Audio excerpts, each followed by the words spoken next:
Okay, part of the leg exercises that are very basic. The reality is, folks, if we were to be really truthful, and I'm a very truthful person when it comes down to it, bottom line, let's get back to basics, that's what this DVD is about. If we're very truthful on how many exercises are really good for the lower body, you've got about 4 or 5 exercises. You haven't got many. But what I say, you best do those basics correctly and with full contraction and extension. So, the full body weight squat that we just did in the last frame, top to 3/4, bottom up to 3/4. There's one other exercise that I thoroughly recommend, and it's called the lunge. Now the lunge doubles up, it'll work on the quadricep, the hamstrings, and it'll really tighten up the hip, butt, thighs for the ladies.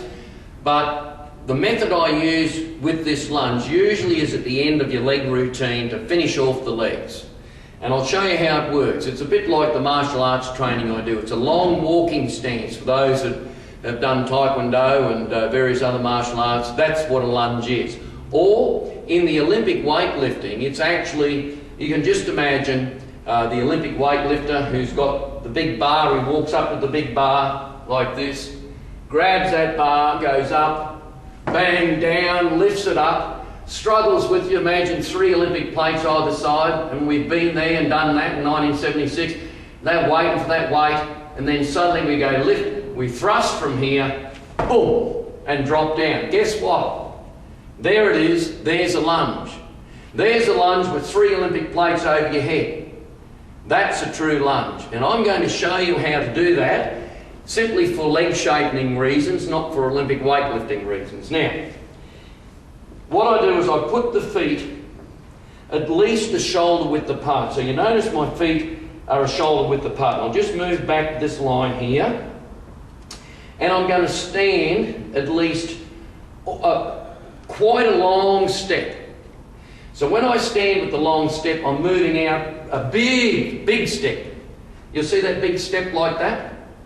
So what I've done, I've put my body in the centre.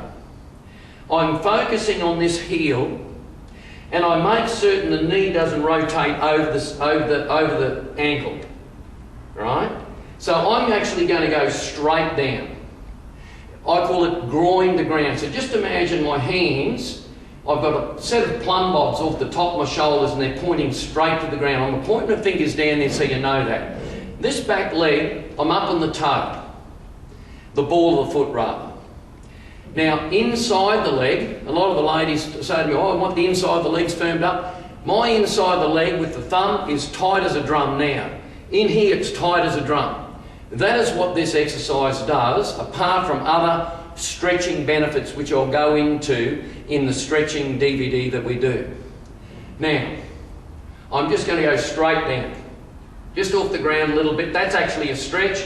1, 2, 3, 4. Now, I'm focusing through my heel. The quadricep is really getting a really good burn and stretch.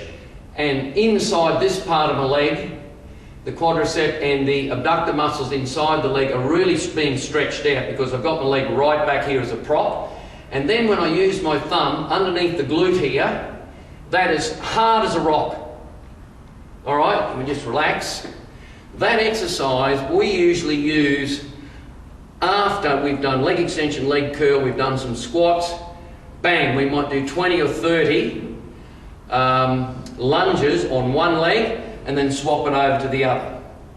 If you do that over time, tension over time, within a tight framework, your legs are absolutely, well, we'd say fried. That's what we say, fried.